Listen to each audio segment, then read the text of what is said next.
but really until I watched a show on TV, I had never really known much about it. I guess I should mute everybody, huh? Yes, Karen. Yeah, I Go, get it. go. All right. There we go. All right.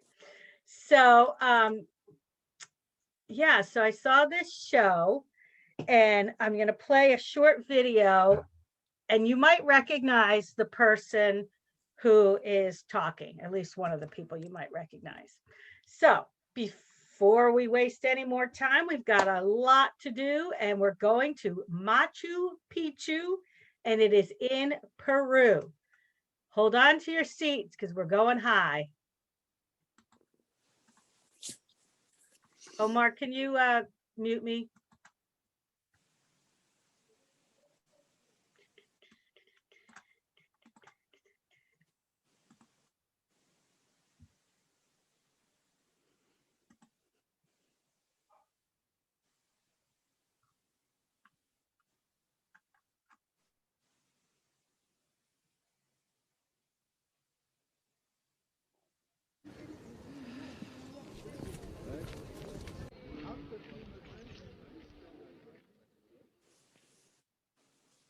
Oh, and there it is. I gotta turn the camera.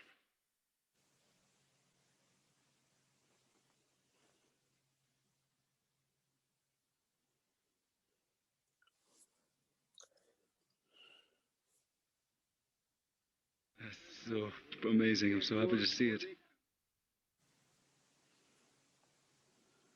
I can't believe I was standing here before and it was like just there, we couldn't see it at all.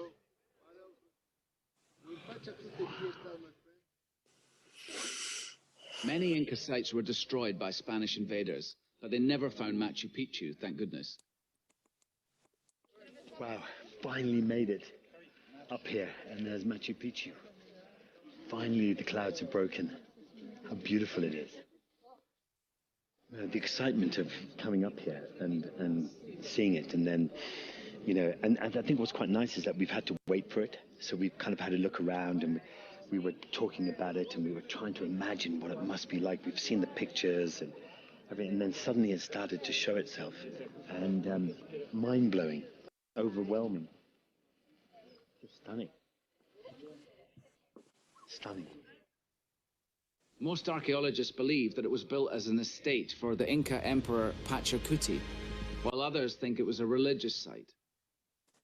Amazing, isn't it?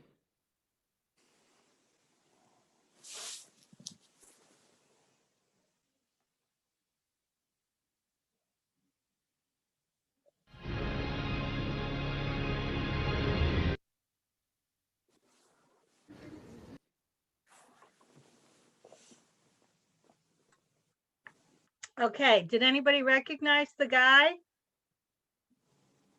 Dan O'Donnell, who was that? Was that the crikey guy? Like, crikey. No, no. Something to do with Star Wars? Anybody? Anybody? Obi-Wan Kenobi? Yes! Obi-Wan! That's Ewan McGregor. And he did this motorcycle trip from Argentina all the way to Los Angeles. That's so interesting. Yeah. And they stopped in Peru and I saw this place and I'm like, I got to share this. So that was just a taste. That was just a little hint. Here we go. We're going to go there. All right, I'm going to mute myself because Zoe just showed up with the dog and it's going to be loud here.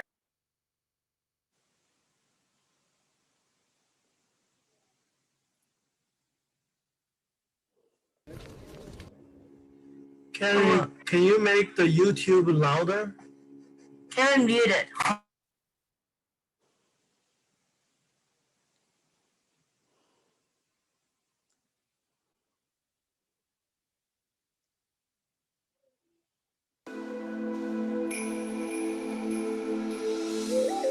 In the southeast of Peru, at more than 11,000 feet above sea level, lies the city of Cusco. The former capital of the Empire of the Sun is the gateway to the Sacred Valley and the long-lost city of Machu Picchu. in the footsteps of the Incas and venture deep into the mystical Andes to see one of the most glorious places on Earth, Machu Picchu, the city in the clouds. The rise of the Inca Empire is shrouded in myth. According to local legend, the children of Inti, the sun god, arose from Lake Titicaca. One of these sons, the first Inca ruler, founded the sacred city of Cusco. Visit the cradle of one of the greatest civilizations in history and explore the awe-inspiring legacy of the Incas. Their magnificent ruins lie hidden among the city's 16th century Spanish colonial buildings. Cusco was originally laid out in the shape of a puma, with the Sacsayhuaman fortress for its head. This archaeological site offers beautiful vistas and makes a great playground.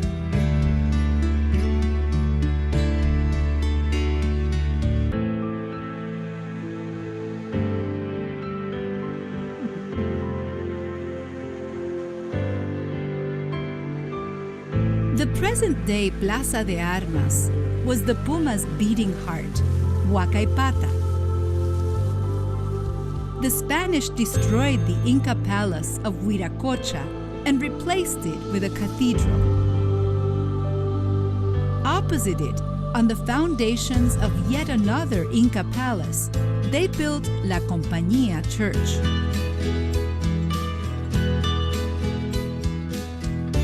The tail of the puma was represented by Coricancha, the temple of the sun's fabled courtyard. It was the most important Inca temple of all, but the Spanish feared its pagan symbolism and demolished it to make room for Peru's first Dominican convent. Discover Cusco's captivating layers of history as you climb the winding cobblestone streets. Slow your pace to adjust to the thin air and to the Peruvian way of life. Venture into Atunrumillok Street, which illustrates the astonishing masonry techniques of the Incas. These pre-Columbian masons used interlocking patterns instead of mortar and stacked the heavy stones with a precision that still baffles engineers today. More than 7 centuries and several earthquakes later, you still can't get a fingernail in between the cracks.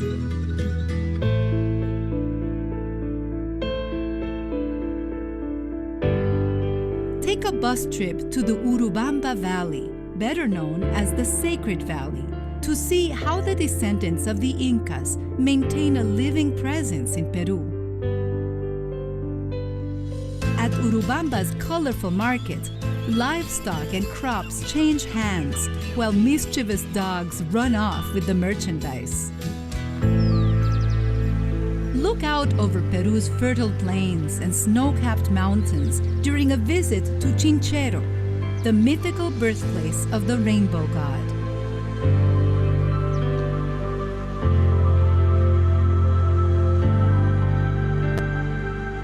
From this sleepy Andean village, it's not far to the mysterious Moray Terraces.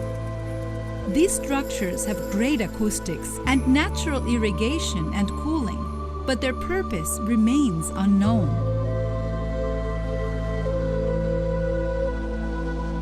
Nearby, the salt mines of Maras predate the Inca dynasty by about 1,000 years.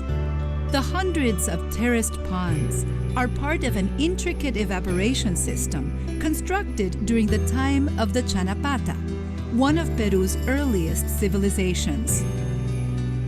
The former nomads established the first farms of the region.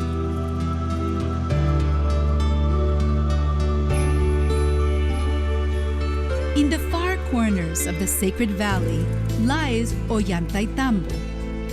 This living Inca city has been inhabited since the 13th century.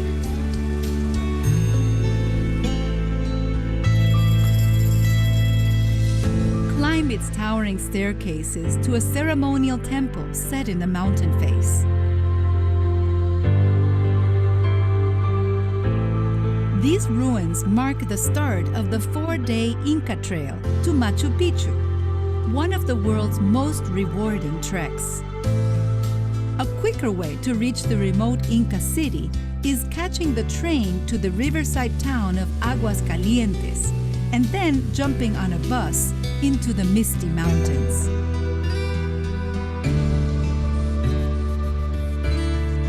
Once the clouds evaporate from the mountain ridge above the sacred valley, the true splendor of Machu Picchu is finally revealed.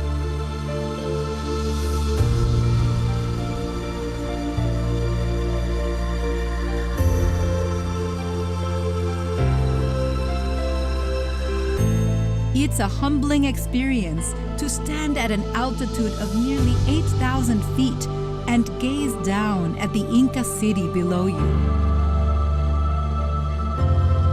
Overlooking the glorious ruins, it's easy to imagine the hive of activity this peak must have been almost 600 years ago. It's one of the world's greatest mysteries what became of the Incas who inhabited Machu Picchu.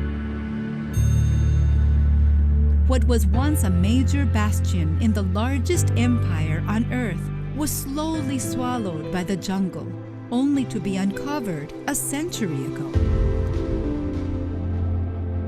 The Inca dynasty has come and gone, but Incan descendants still survive in the highlands.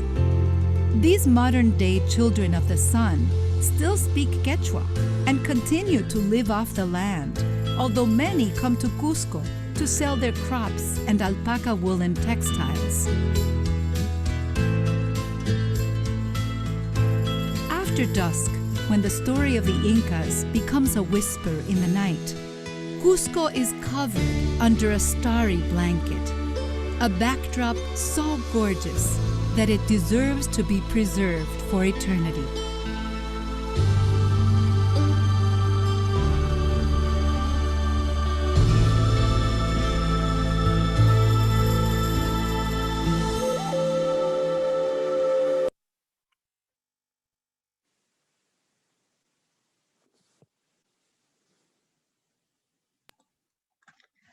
So that gave you a little background about the area around Machu Picchu.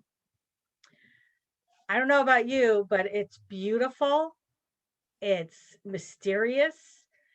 It's just steeped in ancient history. And your imagination can run wild about what those different areas were used for. Remember that circle they were showing? It looked like an amphitheater outside, and they said it's got great acoustics and irrigation. Well, I don't know what they used that for, but it's pretty interesting. The other thing that I'm fascinated by is the fact that they build everything so precisely that you can't even stick a piece of paper into the walls, into the sides of the walls, because they've made them so precise, but they don't use concrete or mortar or anything to keep them. And they've survived all sorts of, world climate events. How do they do that? It's a miracle. Such a miracle. Ben Majeski, you have a question?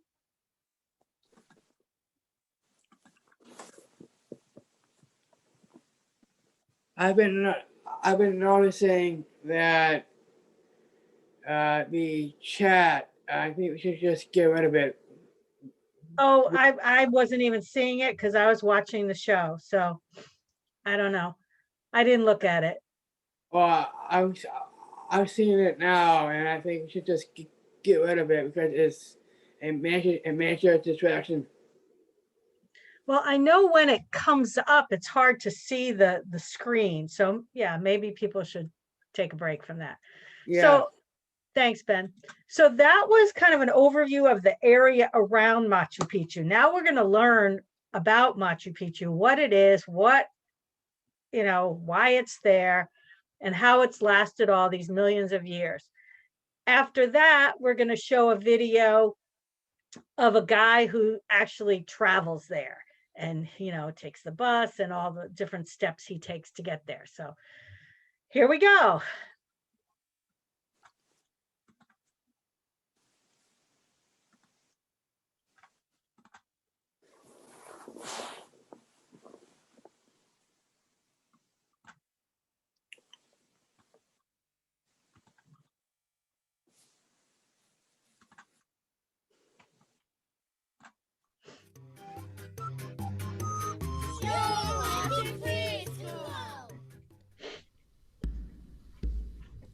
It's been called the lost city of the Incas.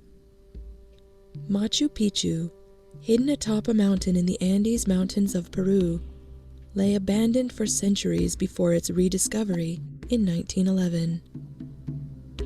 Today, Machu Picchu has been voted one of the new 7 wonders of the world. Machu Picchu was constructed at the height of the Inca Empire, sometime around 1450, and represents one of the greatest achievements of architecture and engineering in the history of the Inca civilization. It stands 7,970 feet, or 2,430 meters above sea level, in the middle of a tropical mountain forest. The site is made up of more than 600 terraces and over 3,000 stone steps, with approximately 200 structures, including temples, tombs,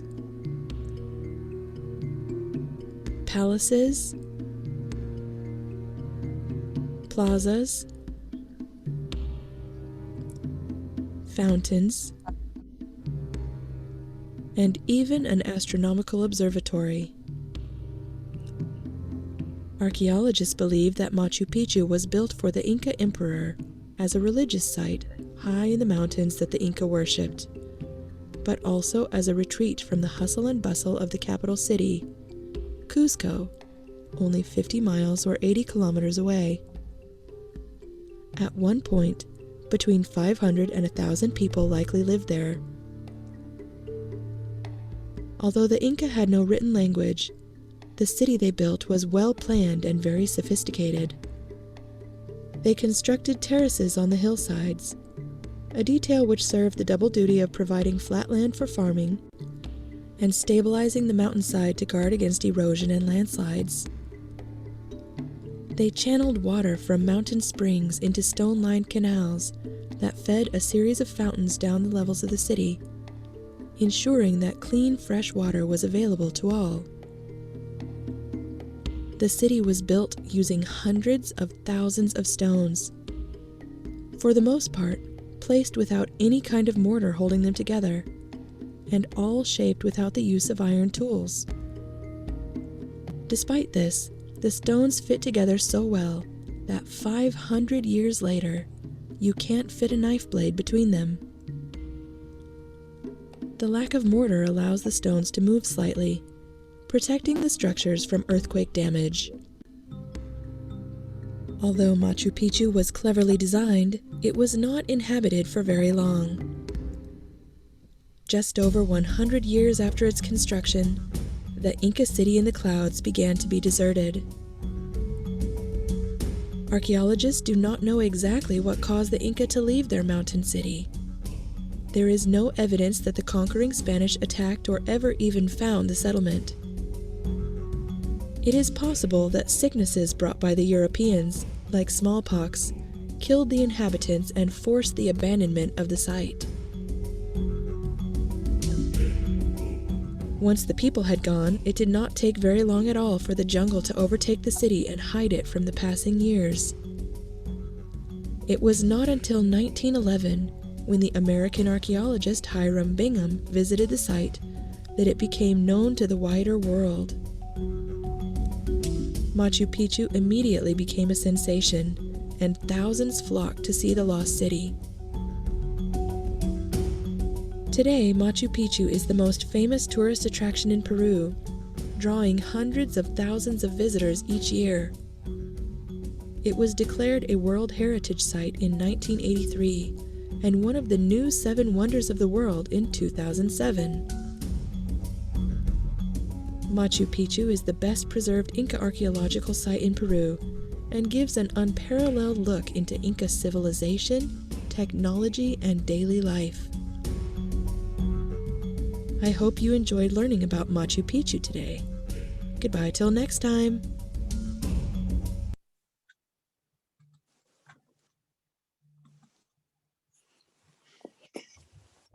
So that gave you a much better idea of what's going on up there.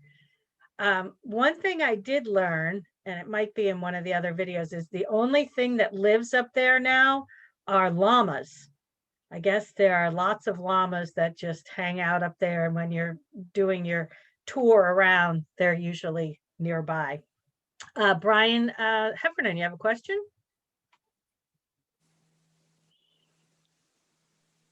It is really pretty there.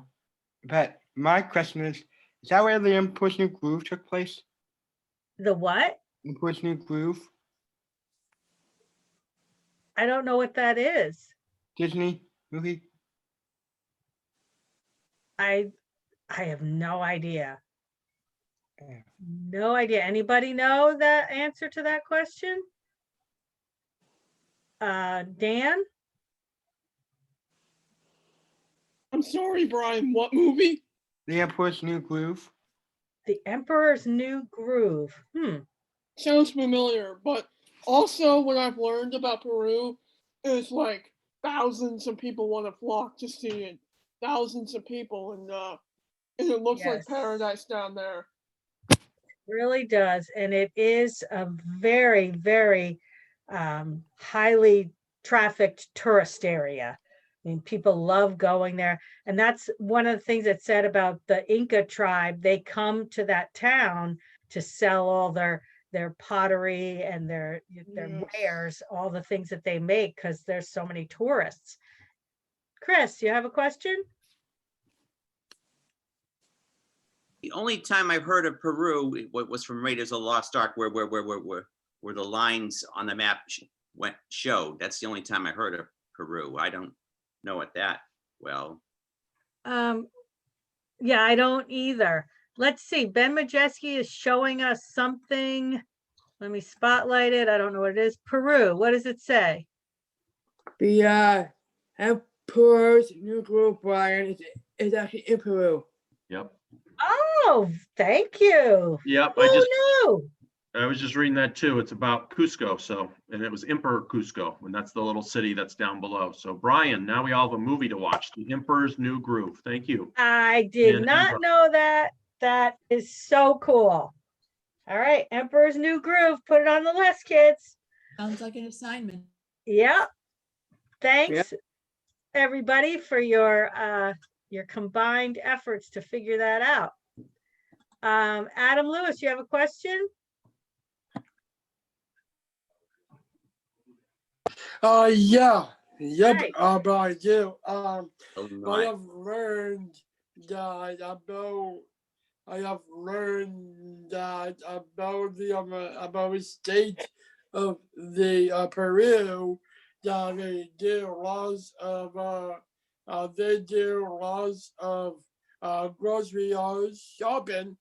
I've just been to several. They were the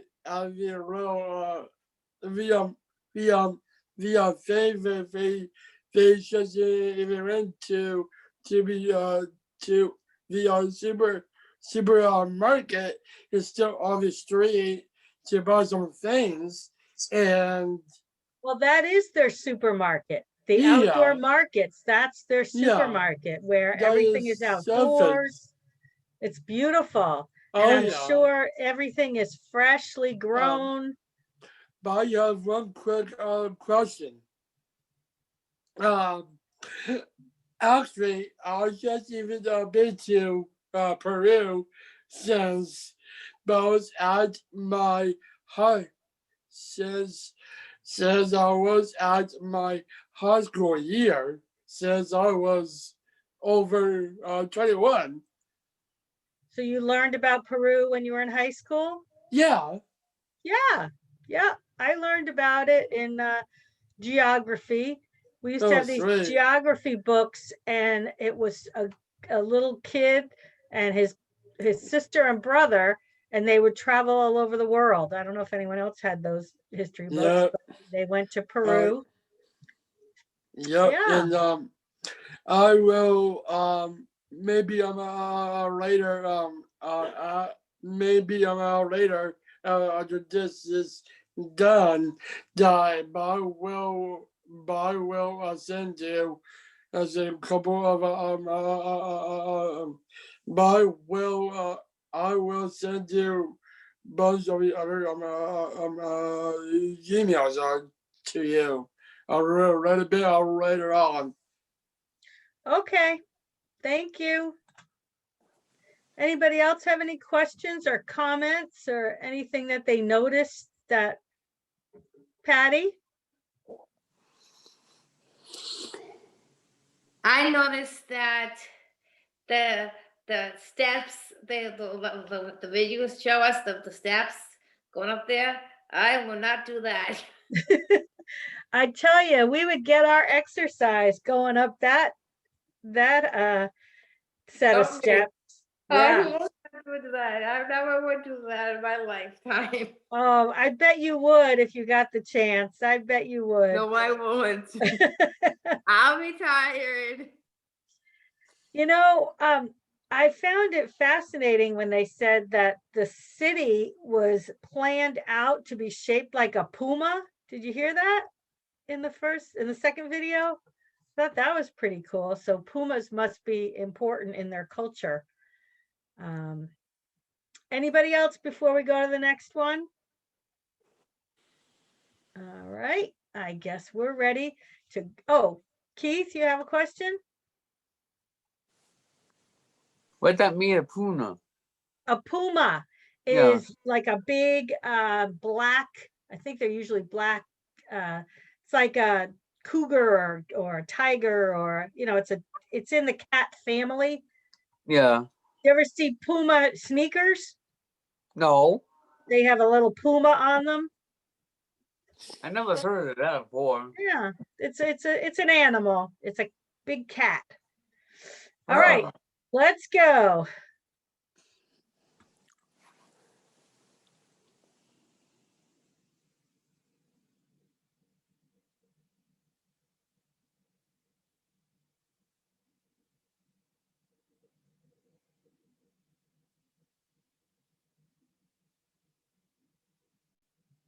Welcome to Machu Picchu, one of the 7 wonders of the world.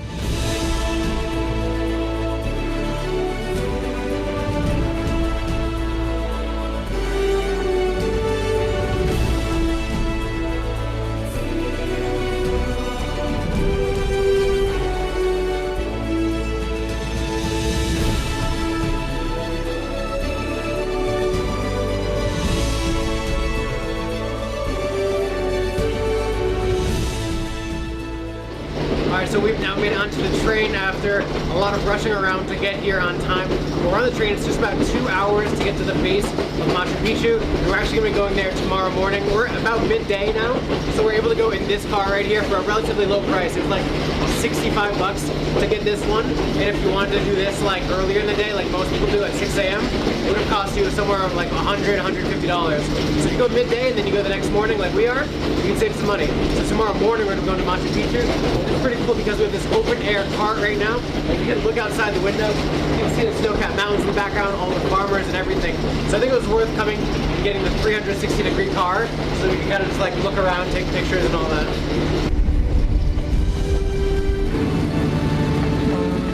So we've just gone off the train here at the bottom of Machu Picchu. It is called Agua Calientes, or hot waters.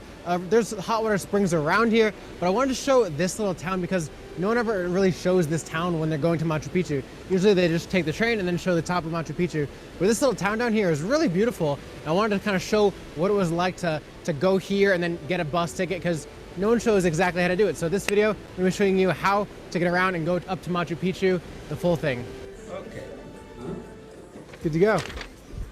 So essentially it is $24 a person, round trip, anytime tomorrow. So we can go up at, we're gonna go up at 5:30, the first one, come back, I don't know, 1 p.m. I don't know, depends how long we're gonna be up there. You can be up there as long as you want, really.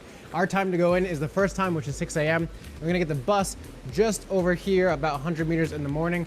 I'm told that we need to start lining up around 4 a.m. to get the 5:30 a.m. bus because there's gonna be a line down the road in the morning, which you'll see.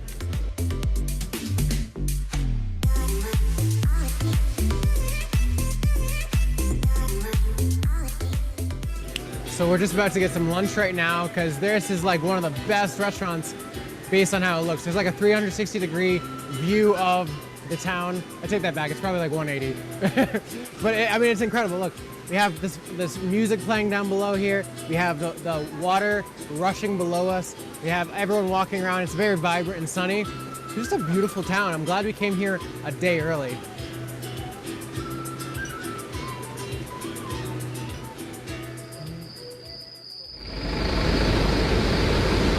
All right, good morning guys. It is now just about 4:15 a.m. We've come down to the bus stop. There's already a line of probably close to 50 people here. We're about halfway through that line right now, waiting for the bus. So right next to where we came in on the train over here, just across the street, is where you get the Machu Picchu bus in the morning. So this line you can see behind me, it's gonna be much longer when the bus actually leaves in an hour from now. So it seems like there's a lot of people who are trying to get up here very early in the morning. So you're gonna wanna come down about 4:15 if you wanna be in the front of the line and be on one of the first buses up. Machu Picchu does open at 6 a.m. and the first bus is up at 5:30. So once we get up there, we'll have to wait in front of this gate and then we'll be one of the first ones in, hopefully. So now just at about 5:20 a.m. and we're about to get on the bus. You can see the line goes entirely up this road and wraps around. In just the 40-50 minutes we've been here, the line has gotten exponentially bigger. All the shops have opened. People are selling snacks, coffee, water, all kinds of things like that. And after a very bumpy and windy 20-minute bus ride, we've made it to the base of Machu Picchu, where we have to now wait until 6 a.m. when it actually officially opens. You can see all the buses in the background coming in. There's like 5 buses that all came in at once, and now we have to line up and just kind of wait here. We have raced up here. We were one of the very first ones up here. So we came up the red path here, and we're now one of the first ones to this spot, which is very, very packed throughout the entire day. We rushed up the mountain, so that's why I'm out of breath. I gotta say, this is the best view. There's no one walking around yet. You can see the alpacas, the llamas down there. It is just a beautiful sight. And the mist is now about to cover it. So we got lucky we're here because probably in half an hour, you may not be able to see it as this like mist and fog rolls in. But the thing is, once you come here, you have to walk one straight line, so you can't go back. So if you come here first, this is like the first spot, you're gonna wanna make sure that you take all the pictures you need up here first, which is the most popular shot of Machu Picchu, because once you go down here, you have to follow the route back and you can't come back in. So that's something important to know when you're coming here to Machu Picchu. And if you guys wanna know what it costs exactly to do Machu Picchu, I'll have a link down below where I have a new adventure newsletter coming out every month, and I'm gonna break down the cost of doing Machu Picchu, what it costs to come here and do Peru all together. And every month I'm going to be breaking down all my costs while I travel, so you know exactly what it costs me to do everything that I do, all the places I stay, trains, airplanes, and all of that. So check that out in the link down below. One of the interesting facts about Machu Picchu is that they didn't have wheels to bring up all these stones, and they were cut so precisely with a technique called ashlar, so you couldn't even fit a knife or a needle in between them. They're so tight and cut precisely, just like all the Incan ruins we've seen before this. All right guys, and to my right you can see Machu Picchu over here. This is the Incan Empire, and just right here you can see this is the Citadel and the Sun Temple. Over here is the giant mountain. It's really cool. Make sure you get a picture while you can, because it's not going to be here for very long. Everyone right now just stop taking pictures because it is a complete whiteout of fog within 30 seconds. It is crazy how fast that moved in. So a lot of times early in the morning and late at night, there's a mist that kind of rolls through here, as you can see right now.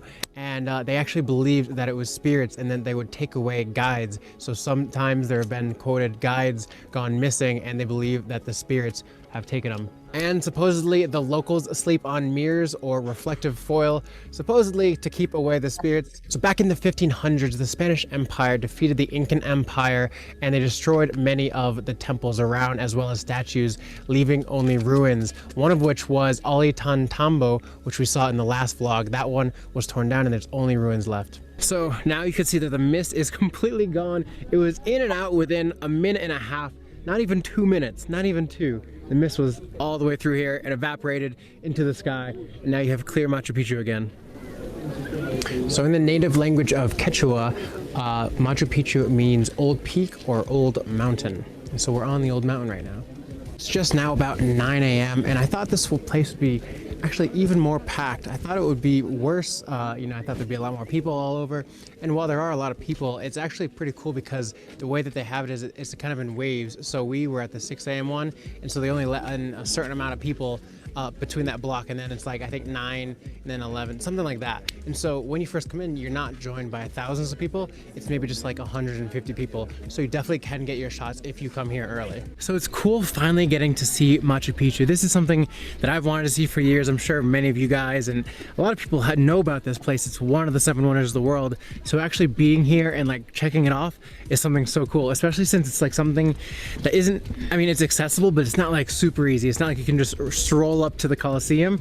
This, like, you take a bus and then you gotta like hike through the mountains, and just getting here from the main city is not an easy feat in itself. So coming here is it's pretty cool. It's interesting how even here in Machu Picchu we see these little terraces or levels, and for this one it was actually built to support the entire structure of itself, so that if one of these like terraces kind of collapsed, it wouldn't collapse the entire thing. It's also considered a marvel of engineering at the time. It's pretty cool because everywhere we go we always see these like, you know, these little terraces, which were also used for agriculture and farming. Well guys, it seems we've come to the end of Machu Picchu pretty much. Right now we're just kind of going through the remaining houses and temples. This is actually the temple of the Condor, and there's one of these is like the temple of the 3 doors. It's got these huge doors where you essentially just look out. It's pretty cool, but after you see the main viewpoint up there, you just kind of walk around in this one circle and then you exit. So we've pretty much seen everything here at Machu Picchu. We're gonna go see if there's anything left over here, but I think that's pretty much it. But you guys, that is the video. Thank you so much for watching. And if you're new here, click that subscribe button, as well as check the link out down below for my brand new adventure newsletter, where I break down the cost of trips like this and what it takes to get here. But other than that, Rogue Nation, explore the world.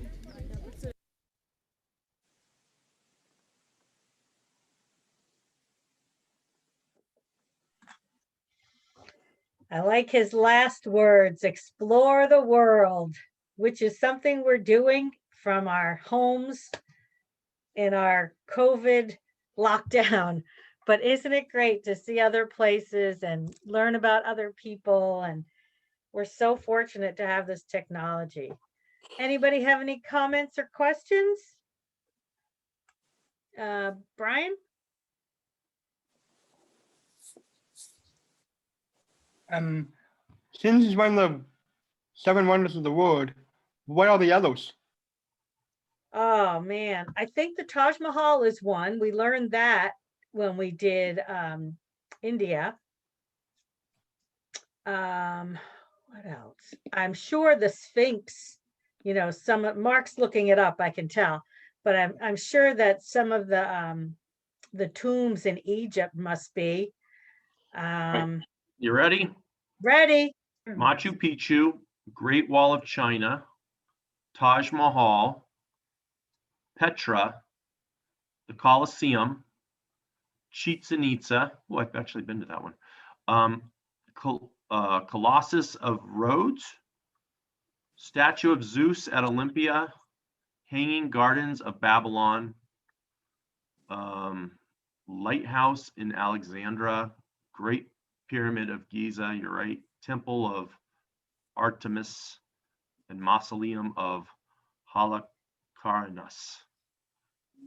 That's wow. That was the listing, but that's more than 7. Well, they said that Machu Picchu is one of the new 7 wonders of the world, so they really should change it to 8.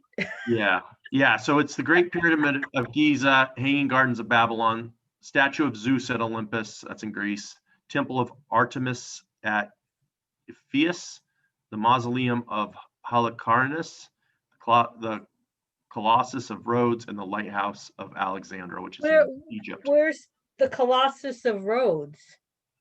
Well, Karen, we can look that up for you. And tell us about the one that you went to too. Well, that's in South America. The one thing I wanted to tell you guys, remember how in the video, he stopped at the town and he had to stay for a night before he took the bus up there. A lot of the people will actually stay there just due to altitude sickness. So they don't want to don't want to go from the, Cusco, which is closer towards the ocean, all the way up to, I think they said it was 7,000 feet up, maybe it was 8,000 feet up. Sometimes for our bodies, it's really hard to go up that amount in one day. So a lot of people will go up and stay in that town for 1 or 2 days. And I think the backpackers stay there for a couple days and then they make their final descent.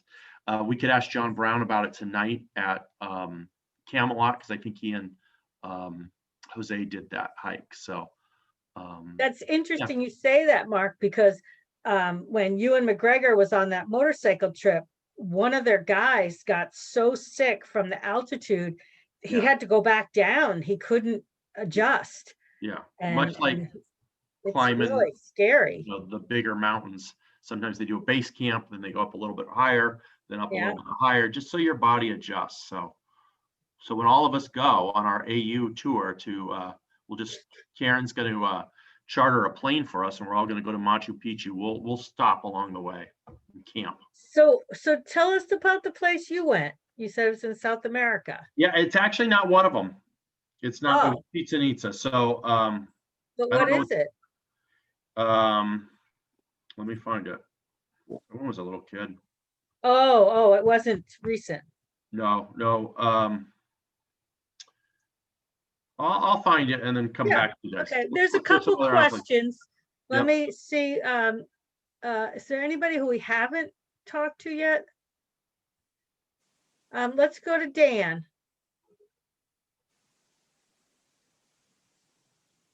So, what I liked the video. I like what he said. And the fog was really cool. It makes it so mysterious, how it just rolls in and then rolls out. Yeah. Really is. But if you go on a foggy day, you're out of luck. Yeah. You don't get to see it but it's really awe-inspiring. Yeah, it is. You're so high up in the clouds that, I think today is Sanaz's birthday, I think. Well, I was going to get to that as soon as we finished up here. So thanks for reminding me. Chris May, you have a question? It is my birthday today. Just want you guys to know, I have an employee that I know who is from Peru. Oh, wonderful. Do you know if they've been to Machu Picchu? I don't really know, but his name is Felix. Oh, nice. Thanks for sharing that, Chris. Oh, you're welcome. Okay. Elizabeth, did you have a question or a comment?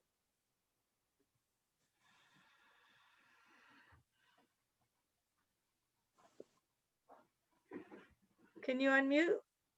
Got it. Okay. I've been on climbed a mountain once before for my hiking trip with my soccer team. Mm-hmm. And it scraped half my butt. You guys went up to the white. Yeah. Yeah. Hey, Elizabeth, I have a question. This had nothing to do with Machu Picchu. Are you staying with your family in Needham? Yeah. Okay. Because remember a couple months ago or weeks ago, you won a contest? Yeah. Well, I have your hat, so I'll drop it off at your house one of these days. Cool. I just want to make sure you were there. Okay. You also said something about Peru called Indiana Jones and the Temple of Doom. Yep, that's what somebody mentioned. So we should watch that movie too. Ben Majeski, what's up? Thanks, Elizabeth. So I was about Machu Picchu. I was wondering if they had any Diet Coke there. Well, Yeah, Mark, sure, Ben. did they have Diet Coke in Argentina, Mark? Yes, they did. So I'm sure they have it. And, you know, Kara Lee has about 40, Kara Lee and Steve have about 40 tents. So, you know, and if Karen's chartering a plane, we can fit plenty of Diet Cokes on there, Ben. And I've never been to Machu Picchu, but I think that we probably can't this year because of COVID. But I want to go there to see Next year. Next year, yeah. You know, we're saying this kind of jokingly, but I think it would be really cool. We would have to really prepare and plan and get ourselves in some pretty good hiking shape. Yes. Something like that. But I you know wanna do what? that. We could do it. We could definitely do it. It's like. All right. So anybody else? Thanks, Ben. Yeah. Always got to make sure there's Diet Coke wherever we go. I'm with you on that. Okay, let's move on to a special day for a very special person. Da, da, da, da. Happy birthday, Sanaz! Hi, Karen. Happy birthday. How you feeling, birthday Happy girl? birthday, Sinas. I am 27. What's on your low? What's Hi, up Adam. with you, Miss Sinas? Hi, Dan. Hi, Philip. Hi, Oh, Nate. Phil's not here. Oh, that's okay. That's okay. Hey, Sanaz, so how you feeling today and what are you doing today for your birthday?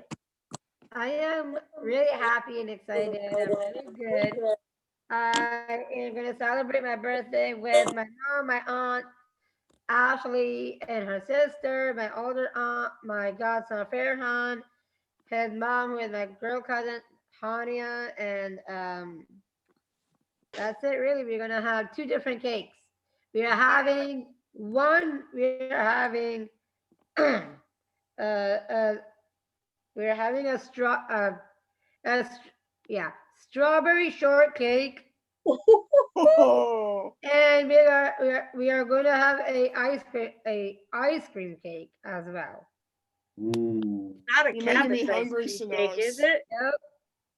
Oh. And yeah, so I am really, really happy, and I'm really honored and blessed and grateful and thankful, and I'm so happy that I finally get to be participating and being and having all of you guys in the Newton Parks and all of that to be my family and my home and my social home and my social family. And I'm really happy that I have my friends that I have from different grades of school and the Barry Press Center, everything like mixed up. And also, I met brand new friends that I have that are my family, and I'm really happy for all of you being my new friends, and also my friends who I know for a very long time and very, very long time, that I am reconnecting with all of you, and I am really happy that I have all of you, and that I know that all of you have my back, and I want you all to know that I will always have your backs, and I will always remember all of you and your voices, all the good memories we had, and I will always, always be thinking about that and honor all of the memories that we had, and all the good holiday events that we did with Mark. It was amazing, awesome. And also, I know Andy is not on the call, but I wanted to say thank you to him. He is amazing, awesome DJ. He is Yeah. amazing, awesome person. And I am really happy that you all are you will always be in my heart, in my fame, and always in my life. And I am really happy to have you all. You are the best. Well said. Oh my gosh. We are blessed to have you in our lives. Thank you. Let's end on that, Karen. It can't end any better than Yeah. that. Hey, everyone, Oh, unmute everybody. yourselves. Unmute yourselves. Woo! 1, 2, 3. Happy birthday to you. Happy birthday to you. Happy birthday to us. Happy birthday to you. Oh, Pete. Hey, Pete. Mark. Mr. Lord. He's boxer, man. Happy birthday. Happy birthday. Happy birthday. All right, guys, we'll see you All at right, 2 you click o'clock. off. Be Yeah. safe. Mark. And Mark. good Bye, give us everybody. shout out, Mark, for Cootie's Kiki. back I won't at forget 2 about Kiki. o'clock. Hey, Yeah, Mark. Bo will be Yes, here. Patty. Did you get my email? I did. Thank you for those. All right, everybody, click Click yourselves off. off. See if you guys can do it yourself. You're all in charge of clicking yourselves off. Mark, I'm going to stop recording. Oh, thank you.